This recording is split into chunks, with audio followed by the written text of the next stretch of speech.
Welcome to Akash kitchen. நாம இன்னைக்கு என்ன சமைக்க போறோம்னு பார்த்தீங்கன்னா, எக் ஃப்ரைட் ரைஸ் வாங்க பார்க்கலாம். ஒரு தாச்சியில கொஞ்சோண்டு எண்ணெய் ஊற்றிக்கலாம். 2 முட்டையை உடைச்சு அதில் ஆட் பண்ணிக்கலாம். கொஞ்சம் இஞ்சி பூண்டு பேஸ்ட் போட்டுக்கலாம். தேவையான அளவு உப்பு சேர்த்துக்கலாம்.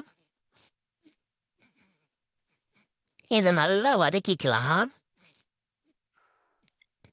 இது வதக்கிட்டு இந்த ஸ்டேஜ் வரப்ப ஒரு கைப்பொடி வெங்காயம் போட்டுக்கலாம். கோஸ் கொஞ்சம், கேரட் கொஞ்சம், பீன்ஸ் கொஞ்சம், குடமிளகு கொஞ்சம், இதை போட்டு நல்லா வறுத்திக்கலாம். நல்லா வரட்டுன்னு வரட்டிட்டு சில்லி பவுட்ரு கொஞ்சம், பெப்பர் கொஞ்சம், இது மறுபடியும் நல்லா வரட்டிக்கலாம்.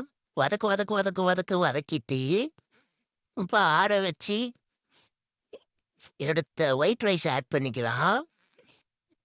நல்லா உதிரியாக போட்டு விட்டு இது மேலே அக்மார்க் சோயா சாஸ் கொஞ்சம் ஊற்றிட்டு மறுபடியும் இது நல்லா கலரி வெங்காயத்தாள் பதில் கொத்தமல்லி தாளை சேர்த்துக்கலாம். மறுபடியும் நல்லா கலரி எடுத்து ஒரு பிளேட்டில் போட்டால் சூடான பேச்சுலர்ஸ் எக் ரைஸ் ரெடி. வாங்க சாப்பிடலாம்.